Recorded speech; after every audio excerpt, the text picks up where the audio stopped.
Tata's Nexon has always been one of its more successful products. Now this facelift with even more kit on the inside and a petrol engine that has 10 horsepower more promises to take it to the next level. Just how good is it? Let's take a look.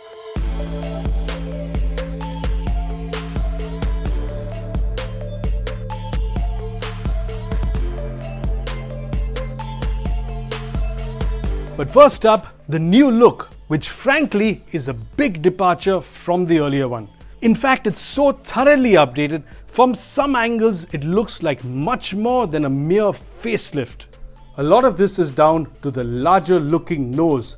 It now gets a higher SUV-like bonnet, the large C-shaped bracket makes it look wider, and with the integrated bull bar and the 4 scuff plate, the chin is now more SUV too. Around the side, the white ceramic highlights are a signature of the Nexon and help define the rising belt line. And it now gets blackened C-pillars to make it less coupe-like. The new Union Jack taillights look interesting, and with Nexon now written across the rear, it's easy to identify this one as the facelift. It even gets 4 vents at the bottom of the rear bumper to make it look wider. The cabin is more familiar but still substantially updated. So quite a lot new on the inside. First up is this tri-arrow design that comes right across the dash. There's this new steering wheel, the flat bottom steering wheel. Cruise control is new. You get this new instrument panel, a digital instrument panel, and a new sunroof. While the build of the dash feels tough and the buttons are well finished, the oversized drive mode knob is a waste of space. Tata could have easily used it to install something practical like a cup holder. Strange thing is, there still isn't a secure place to put your phone.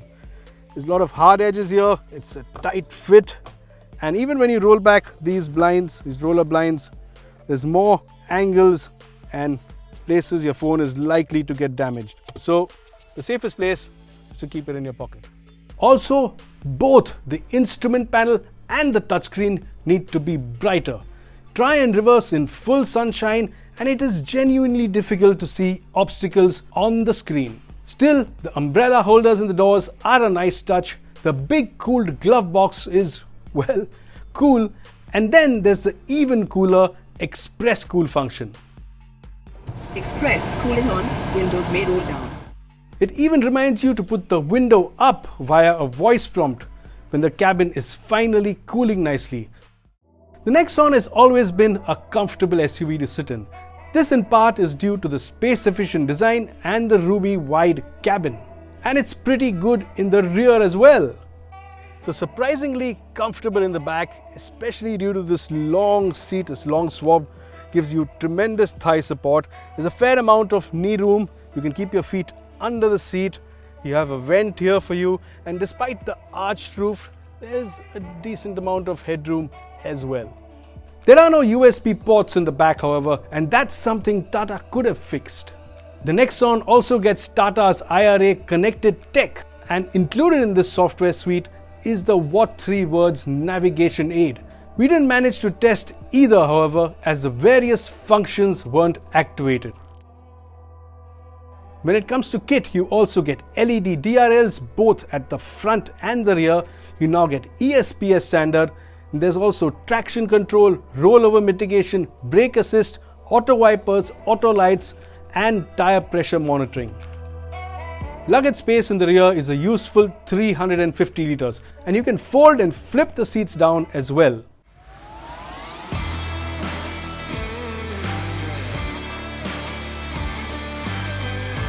Tata's 1.2 petrol may be a 3-cylinder engine, but the only time you can really tell is when you fire it up. The Nexon petrol is also a bit smoother now. Tata have retuned this engine to make it a bit more powerful and importantly to make it smoother. The earlier one was extremely snatchy, and here to some small extent it has succeeded, but it still feels a bit jerky when you get on and off the throttle. There also is quite some amount of lag. Put your foot down at around 1000 RPM and you have to wait till well over 2000 for it to really start pulling strongly. And that at times in city traffic can be difficult. The engine does a fair job in the mid-range. There is a fair amount of performance in the mid-range, and if you keep it there, the Nexon pulls forward quite smartly. But pulling it to the 6000 RPM red line doesn't really make much sense. It's noisy, it feels strained, and the amount of extra performance you gain isn't all that much. Question is, can you feel the additional 10 horsepower? Only at times, and if you really pay attention. And let's not forget, the Nexon is heavy, especially compared to many of its rivals. The driving modes Eco, City and Sport work quite well. Eco is okay when you want to conserve fuel, and Sport does give you an extra kick. While we did do a performance test, we weren't able to launch the new Nexon cleanly as the traction control couldn't be switched off, and as a result 0 to 100 came up in 13.01 seconds. Ignore the launch however, and it clearly shows this new one has a bit of an edge over the earlier 110 horsepower version. Where the Nexon really excels is over broken roads. You can carry on over bad patches, often without really having to slow down. Overall, the Nexon does round off the bumps pretty nicely, but there still is a bit of stiffness in the springs, and over broken patches of road and large craters you can feel that. What it does however is give the Nexon good straight line stability, and this delivers plenty of confidence through to the steering. The little bit of stiffness in the suspension helps the Nexon in the handling department too.